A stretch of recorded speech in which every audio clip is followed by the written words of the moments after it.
வாழ்க வையகம், வாழ்க வையகம், வாழ்க வளமுடன். எல்லாம் வல்ல இறைவா, மெய்ப்பொருளே, சுத்தவெளியே, பேரியக்க பேராதார பேருந்து ஆற்றலே, பேரறிவே, அன்னைக்கு வணக்கம், தந்தைக்கு வணக்கம், அருளாய் நிறைந்துள்ள ஆசான் அருள் தந்தை வேதாத்திரி மகரிஷி அவர்களுக்கு வணக்கம். அன்பு குரல் யூடியூப் சேனல் அன்பர்கள் அனைவருக்கும் இனிய வணக்கத்தையும் வாழ்த்துக்களையும் தெரிவித்துக் கொண்டு இன்றைய சிந்தனைக்கு சிந்தனை சிக்கனம் சீர்திருத்தம் பகுதி 2. ஆதி காலங்களில் காலையில் 6 மணிக்கு முன்னாடி நாம் எழுந்து வீடை கூட்டி கோலம் போடணும் அப்படிங்கிற பழக்கங்களெல்லாம் கொண்டு வந்திருந்தோம். அதே மாதிரி சாயந்தரம் இருட்டுறதுக்கு முன்னாடி வீடெல்லாம் சுத்தப்படுத்தி கோலம் போட்டு ரெடி பண்ணணும் அப்படிங்கிற மாதிரி கொண்டு வந்திருந்தோம். இது எதுக்காக அப்படின்னா, முழு இரவு முழு பகல். இப்போ இரவுக்குள்ளர போகிறதுக்கு முன்னாடி இருக்கிறது இந்த 6 மணி, முழுசாக பகலுக்குள்ளர போகிறதுக்கு முன்னாடி இருக்கிறதும் இந்த 6 மணி.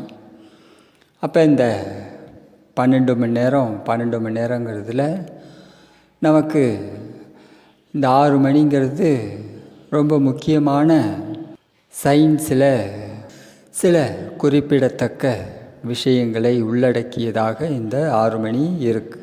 இப்போ காலையில் நேரத்திலேயே எழுந்து விடியறதுக்கு முன்னாடி வீடெல்லாம் சுத்தப்படுத்தி ரெடி பண்ணி வச்சிடணும் அப்படிங்கிறது ஒரு ஃபிசிக்கல் எக்ஸசைஸ் மாதிரி அந்த காலத்தில் கொடுத்தாங்க.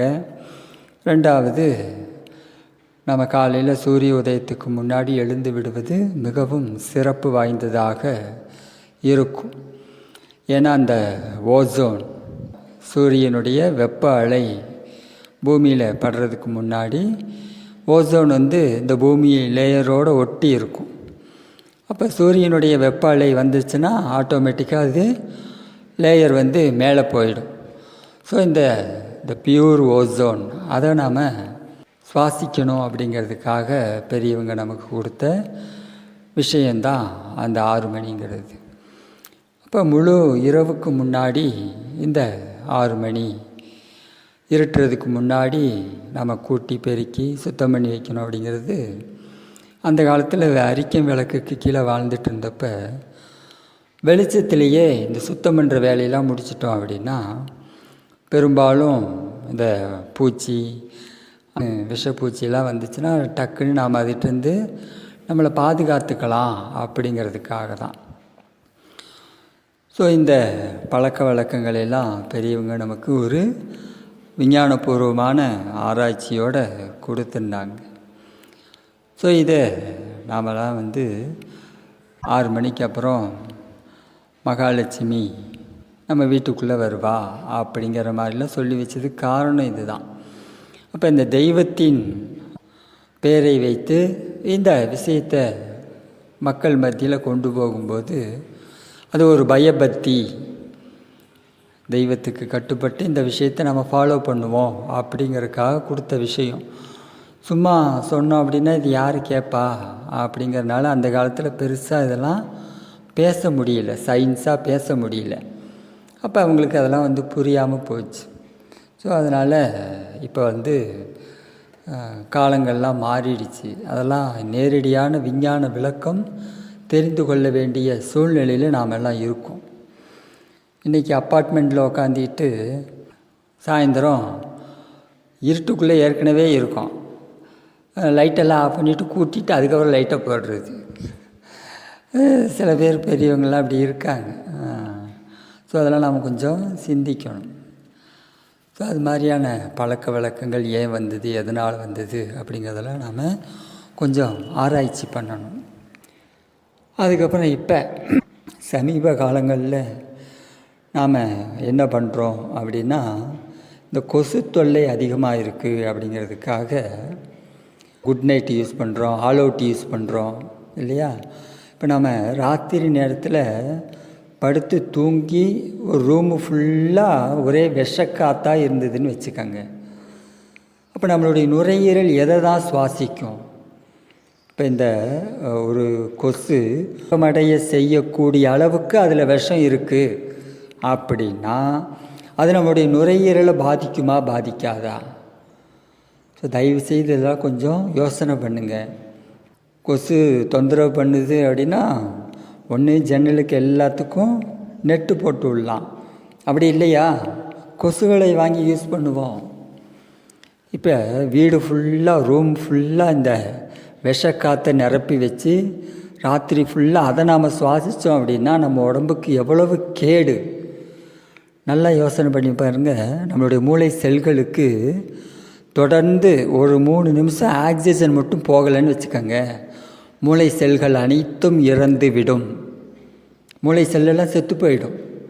3 நிமிஷம் மட்டும் ஆக்சிஜன் போகலை அப்படின்னா.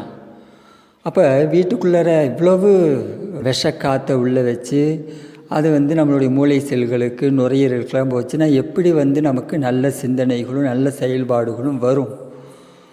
நம்ம நோய் இல்லாமல் வாழணும் இல்லையா? ஸோ தயவுசெய்து இதெல்லாம் யோசனை பண்ணுங்கள். டாக்டரெல்லாம் கூட நீங்கள் ஒரு குழந்தைய தொடர்ந்து நுரையீரல் சார்ந்த அல்லது சளி பிடிக்குது, நெஞ்சு சளி இருக்குது அப்படின்னு டாக்டர்கிட்ட கூப்பிட்டு போனீங்கன்னா அவங்க இந்த வார்த்தையை சொல்கிறாங்க. என்ன, இந்த குட் நைட்டு ஆல் அவுட்லாம் யூஸ் பண்ணாதீங்க, யூஸ் பண்ணுறீங்களான்னு கேட்டுட்டு அதெல்லாம் யூஸ் பண்ணாதீங்கன்னு சொல்கிறாங்க. அப்போ அவங்களுக்கும் நல்லாவே தெரியும் இன்றைக்கி இருக்கக்கூடிய நவீன விஞ்ஞானம் நம்மளுடைய வாழ்க்கைக்கு நன்மையை செய்கிறதா தீமையை செய்கிறதா? தயவு செய்து சிந்திச்சு பாருங்கள். ஸோ இது எல்லாத்தையும் தவிர்த்துட்டு ஆரோக்கியமான வாழ்க்கைக்கு நம்மை நாம் உயர்த்தி கொள்ள வேண்டும். நுரையீரல் சார்ந்த இது மாதிரியான சிக்கல்களுக்கு பிரச்சனைகளுக்கு ஒரு தீர்வாக நம்முடைய நாட்டு மருந்து கடையில் இந்த சுவாசாமிர்தம் அப்படின்னு ஒரு மருந்து இருக்குது. ஸோ அது நல்ல முறையில் பயன்படுது.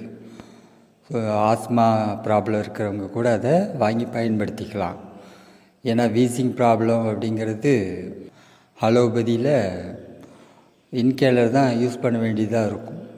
ஏன்னா அவ்வளவு ஒரு கொடுமையான நோய் அது வீசிங் ப்ராப்ளம். ஸோ இப்போ நாட்டு மருந்தில் எந்த விதமான சைடு எஃபெக்டும் இல்லாமல் நமக்கு ஒரு மருந்து கிடச்சிருக்கு. ஸோ சளி தொந்தரவு இருக்கிறவங்க, நுரையீரல் சம்மந்தமாக பிரச்சனை இருக்கிறவங்க இந்த சுவாசாமிர்தம் அப்படிங்கிற மெடிசனை நாட்டு மருந்து கடையில் வாங்கி பயன்படுத்துங்க. எந்த ஒரு சைடு எஃபெக்டும் கிடையாது. ஸோ நேரடியாக எனக்கு அதில் அனுபவம் இருக்கிறது. ஸோ எனக்கு வீசிங் ப்ராப்ளம் இருந்தது. ஸோ நம்மளுடைய பயிற்சி செய்ய ஓரளவுக்கு கண்ட்ரோலுக்குள்ளே வந்துருச்சு. ஆனால் அப்பப்போ மூச்சு திணறலில் இந்த கிளைமேட் சேஞ்ச் ஆகும்போது வரும்.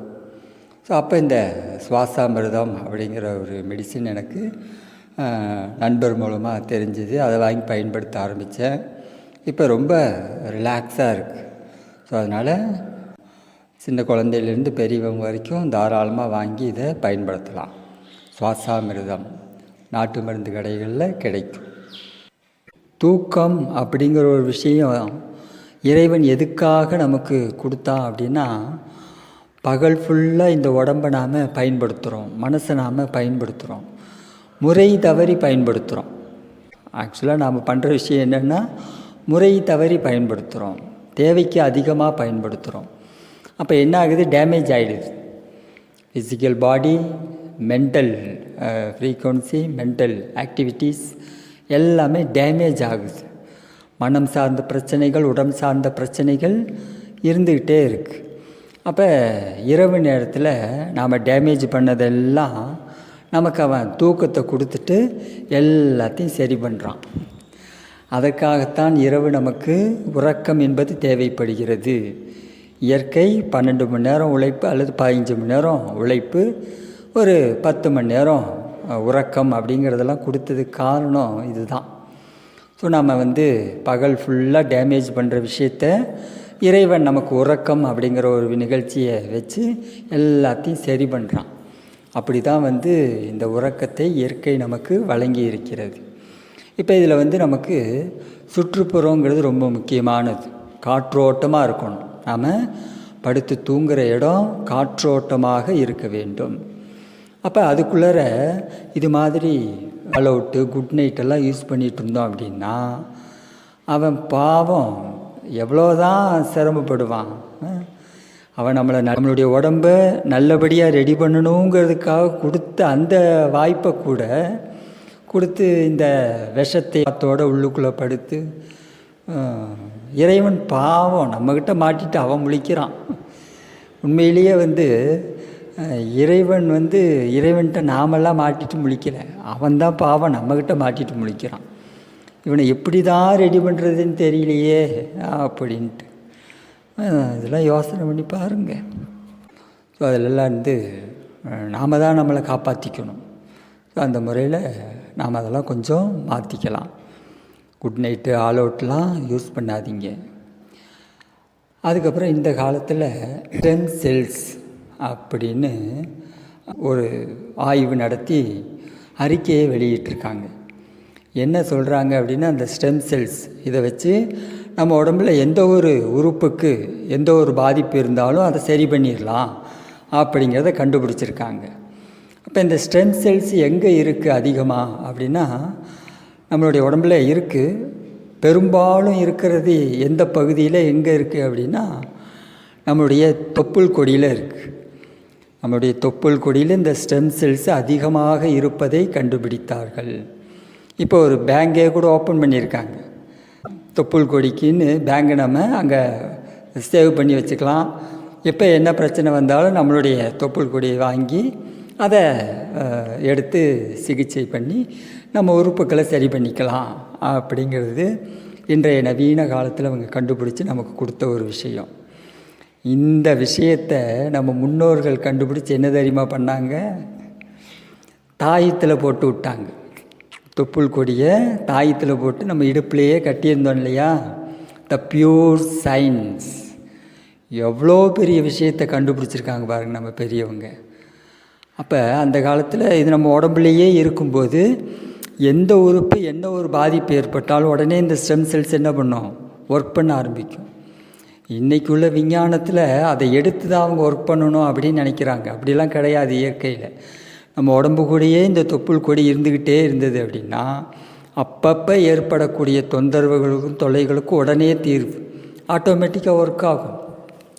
இது ஒவ்வொரு செல்களுக்கும் இயல்பாக உள்ள தன்மை தான் இது. இப்போ இதை கண்டுபிடிச்சி தான் நம்ம கூட பெரியவங்கள்லாம் நம்மளுடைய தொப்புள் கொடியை நம்ம தாயத்தாக போட்டு கட்டிகிட்டு இருந்தோம். ஸோ இந்த தாயத்து நல்லது, ஒரிஜினல் இது. இதை விட்டுட்டு மற்ற தாயத்தெல்லாம் எனக்கு தெரியாது, அதை பற்றியெல்லாம் நீங்கள் தான் யோசிக்கணும். ஸோ தொப்புள் கொடியை உள்ளே வச்சு கட்டுற தாயத்து இந்த ஒரிஜினல். உண்மையிலேயே அதற்கு பவர் இருக்குது. அதெல்லாம் தாராளமாக செய்யலாம். தயவுசெய்து உங்கள் குடும்பத்தில் குழந்தைங்க பிறந்தாங்கன்னா அவங்களுக்கெல்லாம் தொப்புள் கொடியை தாயத்தில் போட்டு கட்டி விடுங்க. ரொம்ப ஆரோக்கியமான விஷயம் இதெல்லாம். ஆரோக்கியமான விஷயம். தூக்கியெல்லாம் போட்டுறாதீங்க, பயன்படுத்திக்கங்க. த பியூர் சயின்ஸ் தான். மகரிஷி ஏற்கனவே இந்த விஷயத்தை பற்றி பேசியிருக்காங்க. இருந்தாலும் மீண்டும் ஒரு முறை அதில் இப்போ உள்ள தலைமுறைக்கெல்லாம் அந்த செய்தி போய் சேர்ந்துதான்னு தெரியல. மறுபடியும் நாம் அதை பதிவு பண்ணுவோம். என்ன அப்படின்னா, இந்த பட்டு புடவை. கல்யாணத்துக்காக நாம் ஒரு பட்டு புடவையை வாங்குகிறோம். பட்டு வேஷ்டி. இது பட்டு புழு அது உள்ளுக்குள்ளே இருக்கும்போது அதை கொன்று தான் நாம் இந்த பட்டு நூலை எடுக்கிறோம். அந்த பட்டுப்புழுவை கொல்லாமல் இந்த பட்டுப்புழுவை நம்ம எடுத்து பயன்படுத்த முடியாது. ஸோ பட்டு கூட கொண்டு போய் ஒரு சுடுதண்ணிக்குள்ளே போட்டு அலசி எடுத்து தான் பட்டு நூலுக்கு தயார் பண்ணுவாங்க. அப்போ ஒரு பட்டு புடவை தயார் பண்ணுறதுக்கு எவ்வளவு புழுக்களை கொன்றுப்போன்னு யோசனை பண்ணி பாருங்கள். இப்போ அந்த பட்டு புடவை ஃபுல்லாக, பட்டு வேஷ்டி ஃபுல்லாக புழு தான். அப்போ அவ்வளோ புழுக்களை கொன்று நாம் இந்த பட்டு புடவை அப்படிங்கிறத பயன்படுத்தணுமா அப்படின்னு யோசிங்க. நம்ம ஒரு நாள் வாங்கி அதை கட்டிட்டு மறுபடியும் அதை நாம் கையால் கூட துவைக்க முடியாது. துவைச்சோம்னா அதோட அந்த தன்மை போயிடும். அதை ட்ரை வாஷுக்கு தான் கொடுத்து வாங்குவோம், எப்பயாவது ஒரு தடவை தான் அதை யூஸ் பண்ணுவோம். அப்போ இது கொஞ்சம் இவ்வளோ விலை கொடுத்து அதை வாங்கி இவ்வளோ உயிர் அதெல்லாம் கொன்று நமக்கு ஒரு ஆடை தேவையா அப்படிங்கிறத தயவு செய்து சிந்தித்து பாருங்கள். நாம் உடுத்தியிருக்கிறது பட்டு புடவையோ பட்டு வேஷ்டியோ இல்லை, எல்லாம் பட்டு புழுக்கள். அதை பட்டு புழுன்னு நினச்சி பாருங்கள். உங்கள் மேலே இருக்கிறதெல்லாம் பட்டு புழு. அவ்வளோ புழுவை நாம் கொண்டு தான் இந்த பட்டு நூலை எடுத்து அதை பயன்படுத்தி புடவையாகவும் வேஷ்டியாகவும் தயார் பண்ணியிருக்கோம். உயிரை கொண்டு வரக்கூடிய விஷயம் நமக்கு தேவையா அப்படிங்கிறத கொஞ்சம் சிந்திச்சு பாருங்கள். சாயந்தர நேரங்களில் அல்லது காலையில் நம்ம வீட்டுக்கு சாம்பிராணி போடுறன்னு ஒரு பழக்கம் இருக்கு இல்லையா? இதெல்லாம் பியூர் சயின்ஸ் தான், கிருமி நாசினி தான். இது எந்த சாம்பிராணி கிருமி நாசினி அப்படின்னா, பால் சாம்பிராணி இருக்கு இல்லையா, அது கிருமி நாசினி. நீங்கள் இந்த கம்ப்யூட்டர் சாம்பிராணிலாம் வாங்கி வச்சிங்கன்னா அதெல்லாம் கிடையாது. அதிலெல்லாம் வாசனைக்காகவும் கெமிக்கலு, எல்லாம் கெமிக்கல் அது. ஸோ அதெல்லாம் கிருமி நாசினி இல்லை. பால் சாம்பிராணி நீங்கள் நாட்டு மருந்து கடையில் போய் கேட்டிங்கன்னா கிடைக்கும். அது உங்களுக்கு கிருமி நாசினி, அதெல்லாம் நீங்கள் தாராளமாக பயன்படுத்தலாம். அந்த கம்ப்யூட்டர் சாம்பிராணிலாம் அவ்வளவு சிறந்த விஷயமெல்லாம் நல்லதெல்லாம் கிடையாது. அதெல்லாம் கொஞ்சம் யோசனை பண்ணி பாருங்கள். அப்புறம் இந்த பேக்கெட்டில் அடைக்கப்பட்ட உணவு எல்லாமே உடம்புக்கு தீங்கானது. இப்போ சாதாரணமாக வீட்டுக்குள்ளார ஒரு டப்பாவில் போட்டு பருப்போ அரிசியோ அடைச்சி வச்சுருக்கோம் அப்படின்னா, ஒரு 10 நாள் 20 நாள் கழித்து அதில் புழு வந்துடுது இல்லையா, பூச்சி வருது அப்படின்னா என்ன அர்த்தம்? அதில் இருந்த உயிர்ப்புத்தன்மை அடுத்த தன்மாற்றத்துக்கு போயிடுச்சுன்னு அர்த்தம் இல்லையா? அதில் இருந்த உயிரணுக்கள் புழுவாகவும் பூச்சியாகவும் தன்மாற்றம் அடைந்து விட்டது அப்படிங்கிறது தான் உண்மை.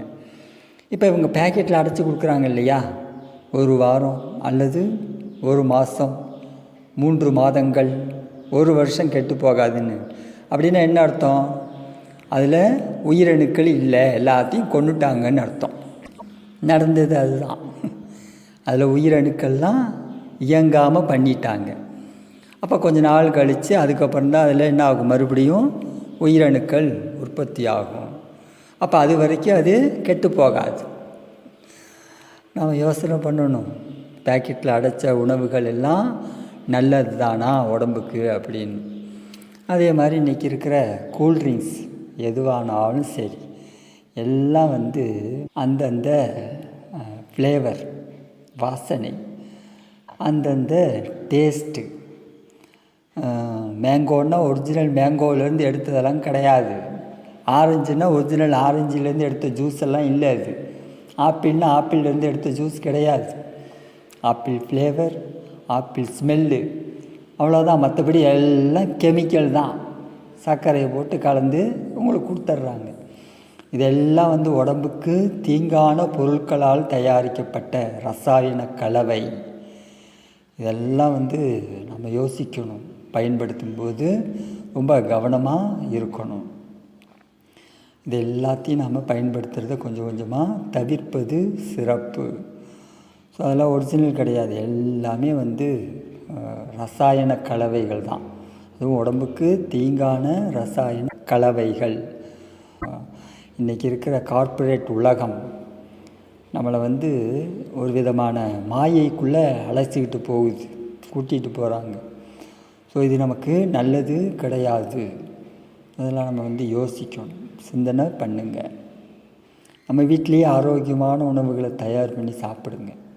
நாக்குக்கு சுவை அதிகமாக இருக்கிறது எதுவுமே உடம்புக்கும் உயிருக்கும் நல்லது கிடையாது, நல்லது இல்லை. அம்மா சமைச்சு கொடுக்கறது, வீட்டில் சமைக்கிறது டேஸ்டாலாம் இருக்காது, ஆனால் அதில் ஆரோக்கியம் இருக்கும், ஆரோக்கியம் இருக்கும். சிந்தனை பண்ணி பாருங்கள்.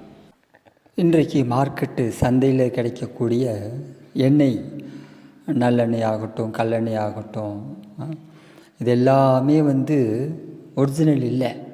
இது எல்லாமே நம்ம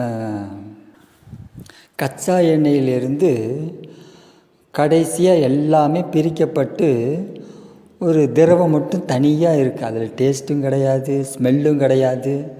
டேஸ்ட்டு ஸ்மெல்லு எதுவுமே இல்லாமல் ஒரு ஆயில் ஒன்று கிடைக்கிது இவங்களுக்கு, இந்த கார்ப்பரேட் நிறுவனங்களுக்கு. இதை எப்படியாவது சந்தைப்படுத்த முடியுமா, எதுலையாவது பயன்படுத்தலாமா அப்படின்னு பார்க்கும்போது அவங்களும் இந்த இன்ஜின் ஆயில் அது இதுன்னு உற்பத்தி பண்ணி கொடுக்குறாங்க.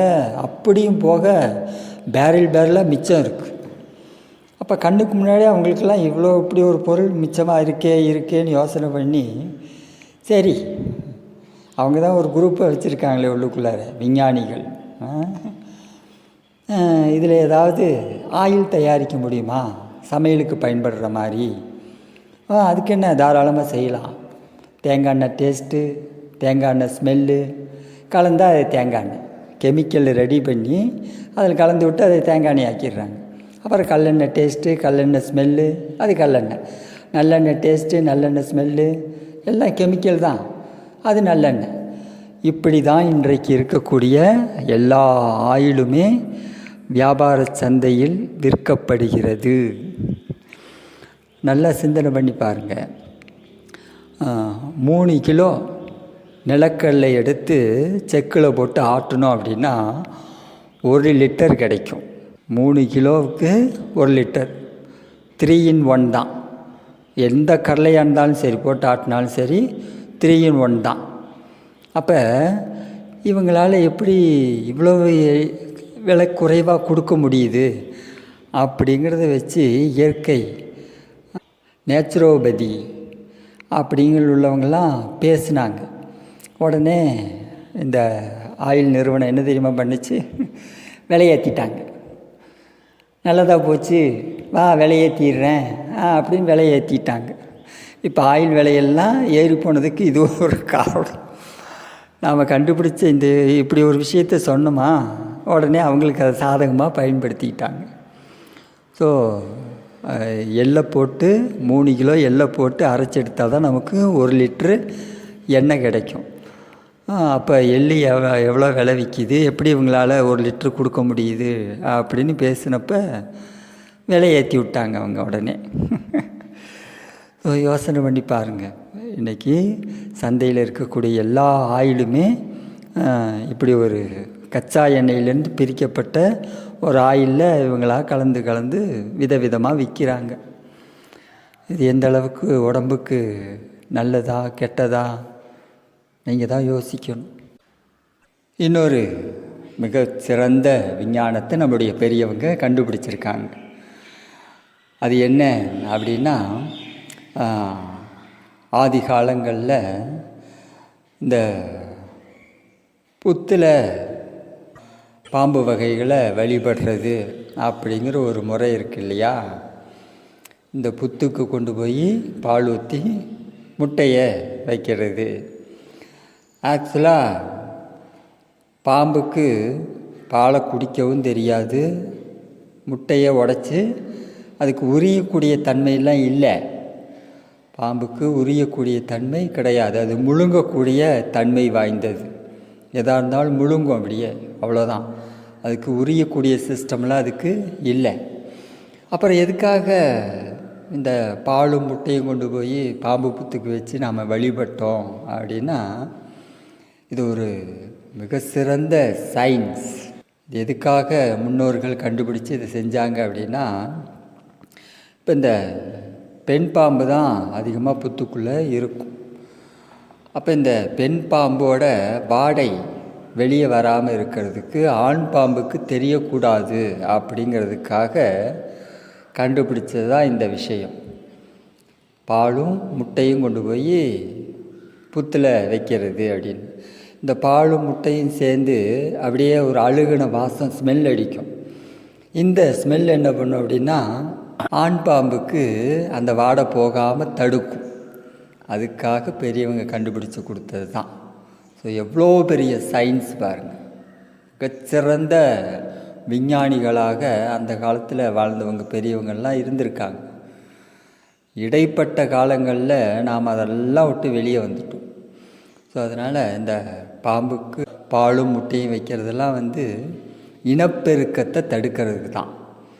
ஸோ இந்த பாம்பு அதிகமாக இனம் பெருகிடுச்சுன்னு வச்சுக்கோங்க, நமக்கு என்ன ஆகும்? அது ஒரு விஷப்பூச்சி இல்லையா? ஸோ அதனால் நமக்கு உயிருக்கு ஆபத்து அதிகமாக இருந்த காரணத்தினால இந்த இனப்பெருக்கத்தை தடுக்கிறதுக்காக பெரியவங்க கண்டுபிடிச்சது தான் பாம்புக்கு பாலும் முட்டையும் வைக்கிறது. ஸோ அது 2 நாள் 3 நாள் ஆச்சுன்னா அழுகுன ஸ்மெல்லு வரும். அதுக்கப்புறம் அது பெண் பாம்போட வாடை வெளியே வராது. ஆண் பாம்புக்கும் அது தெரியாது. அதுக்காக கண்டுபிடிக்கப்பட்டது தான். இப்போ இது எல்லாத்தையும் நாம் கொஞ்சம் ஆழமாக சிந்திச்சு பார்க்கணும். பக்தி மார்க்கம் இப்படி தான் ஒவ்வொரு விஷயத்தையும் வேறொரு கோணத்தில் தனக்குள்ளே வச்சுருக்கு. டோட்டலி பக்தி மார்க்கம் எல்லாமே எல்லா மதங்கள்லேயும் அது உள்ளே இருக்கக்கூடிய ஆழமான விஷயம் என்னென்னா, மனிதர்களை ஒழுக்க நெறியில் ஒழுங்குபடுத்துவது அப்படிங்கிறது தான் இருக்குது. ஸோ அதுக்கு பின்னாடி நிறைய சயின்ஸ் இருக்குது. கோயிலில் கூட நாம் எதுக்காக இந்த பிரகாரத்தை சுற்றி வர்றோம்? சாஸ்திர விதிப்படி கட்டப்பட்ட கோயில்களில் உங்களுக்கு அந்த கர்ப்ப கிரகத்தில் கிளாக் வைஸாக சுற்றுற ஒரு பழக்கம் இருக்குது இல்லையா? வலது பக்கம் சுற்றுறது அப்படின்னு.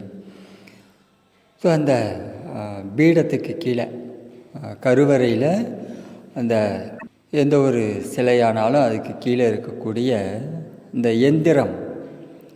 எந்திரத்துக்கு மந்திரம் சொல்லி அந்த எந்திரத்தை எழுதி அது ஒரு வைப்ரேஷன் இருக்கும். 2வது மேலேருந்து எனர்ஜி எங்கே லோட் ஆகிட்டே இருக்கும். கர்ப்ப கிரகத்தில் இருக்கக்கூடிய அந்த மூல சன்னிதானத்தில் லோட் ஆகிட்டே இருக்கும் எனர்ஜி. அப்போ நாம் அதை கிளாக் வைஸாக சுற்றும்போது என்ன ஆகும் அப்படின்னா, நம்ம உடம்புல இருக்க இந்த 7 சக்கரங்களில் எல்லா சக்கரமும் ஒரே மாதிரி சுற்றாது. ஒன்று லோவாக இருக்கும் அல்லது ஒன்று ஹையாக இருக்கும். அப்போ இது மாதிரியான விஷயங்கள் நம்ம உடம்புல இருக்கிறதுனால இதை சமப்படுத்தி எப்போவும் நாம் இருந்தால் தான் நம்மளுடைய வாழ்க்கைக்கு நம்மளுடைய மனசும் உடம்பும் எப்பவும் நல்லபடியாக ஆரோக்கியமாக இருக்கும். இந்த 7 சக்கரங்கள் நம்ம உடம்புல எப்பவும் ஒரே மாதிரி சீராக இயங்கணும். இதை கண்டுபிடிச்சி பெரியவங்க இந்த உருவ வழிபாட்டில் கோயிலில் அதை சரி பண்ணக்கூடிய ஒரு சிஸ்டத்தை கொடுத்துருக்காங்க. அப்போ நம்ம இந்த கிளாக் வைஸை சுற்றும்போது நம்மக்கிட்ட இருக்கக்கூடிய தேவையில்லாத அதிகமாக ஏதாவது ஒரு லோடாகி ஒரு எனர்ஜி ஏதாவது ஒரு சக்கரத்தில் இருந்ததுன்னா அது அந்த மூலஸ்தானம் இழுத்துக்கும். அங்கே இருக்கக்கூடிய ஒரு எனர்ஜி நம்மளுடைய 7 சக்கரங்களில் ஏதாவது கொண்டு தேவையாக இருந்தது, ரொம்ப லோவாக இருக்குன்னா அது நம்மளுடைய சக்கரம் இழுத்துக்கும். ஸோ இந்த கண்ட்ரோலுக்காக தான் நாம் அந்த பிரகாரத்தை சுற்றி வர்றது, கர்ப்ப கிரகத்தை சுற்றி வர்றது கிளாக் வாய்ஸாக அப்படிங்கிற ஒரு வழிபாட்டு முறை கொண்டு வந்தாங்க. த சயின்ஸ், பியூர் சயின்ஸ். அது சாஸ்திர விதிப்படி கட்டப்பட்ட கோயில் தான். அதே மாதிரி சித்தர்கள், ஞானிகள், சமாதியும் இதே வேலையை செய்யும். மற்றபடி சும்மா இருக்கிற கோயிலெலாம் அதெல்லாம் பெருசாக சயின்ஸ் எல்லாம் இருக்காது. அது நம்மளுடைய விருப்பத்துக்காக நம்ம அங்கங்கே தெருவோரமாக அப்படிங்கிற மாதிரிலாம் வச்சுருக்கோம். அதில் பெருசாக ஒன்றும் சயின்ஸ் எல்லாம் கிடையாது. சாஸ்திர விதிப்படி கட்டப்பட்ட கோயில்களில் இந்த சயின்ஸ் ஒர்க் ஆகும். ஸோ அதனால் கோயிலுக்கு போய் அது தியானம் பண்ணுறதுக்குன்னே ஒரு இடத்த ஒதுக்கி வச்சுருந்தாங்க. பள்ளியறைன்னு சொல்லி போட்டிருக்கும், ஒரு இடம் இருக்கும். அது தவம் பண்ணுறதுக்காக உருவாக்கப்பட்ட இடம்தான். நாளாக அது கொஞ்சம் கொஞ்சமாக மாறி போச்சு. ஸோ அதனால் நம்ம கோயில்கள்லாம் போய் அமைதியாக தியானம் பண்ணலாம். நல்லா ரிசீவ் ஆகும், சிறப்பாக இருக்கும். ஸோ அதெல்லாம் சயின்ஸாக புரிஞ்சுக்கும். எல்லா விஷயங்களுக்கும் பின்னாடி ஒரு சயின்ஸ் இருக்குது. ஏதோ பழக்கத்திலேயே நம்ம ஓடக்கூடாது. அதுதான் சிந்தனை, சிக்கனம், சீர்திருத்தம். இந்த உலகத்தில் மனித சமுதாயத்தில் ஏற்பட வேண்டிய ஒரு மிகப்பெரிய மாற்றம் என்ன அப்படின்னா அது சிந்தனை, சிக்கனம், சீர்திருத்தம்.